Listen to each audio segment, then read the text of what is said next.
Hi, I'm making this video in an effort to help people who have the same ancient furnace I have.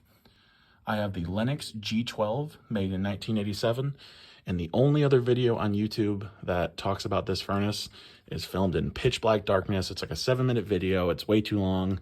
He does a terrible job of explaining. So I'm going to do it real quick for you. I just lit this, so I'm not going to touch it, but I'm going to explain really well, don't worry. So this is a knob here on top. This controls the gas flow. So you want to have it pilot, which means that the pointy part goes that way, pointy part that way. So not the way it is now, that way. So just twist it so the pointy part goes that way. And then while it's that way, you want to hold down the red plunger, hold it down for a little bit. You might be wondering, why don't I smell gas like when I light my grill outside? You won't smell gas because it's a very small amount of gas. Then you want to go in here and hit it with the long stem. You don't want a short stem because, like my wife says, the short ones don't reach. So you go down here, you light it right there, and see where it's blue? I already lit it, so that's kind of the area where you want to light it. That's where your thermal coupler is what I believe it's called.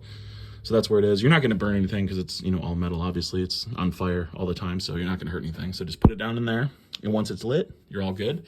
Keep it in auto for a little bit, in pilot for a little bit. And then after it says here 60 seconds, turn it on to on, which means it goes this way. That is the setting you want to have it on for when you turn on your thermostat and turn on the heat. So if it's going this way and it's lit, you want to, sit here for like a minute or two and just make sure it's still lit. If it goes out, then that means there might be something wrong with your thermal coupler, which is this thing. So they might have to replace it. But if it stays lit like this, then you're all good. Close this thing up. Or keep it open just while you're testing.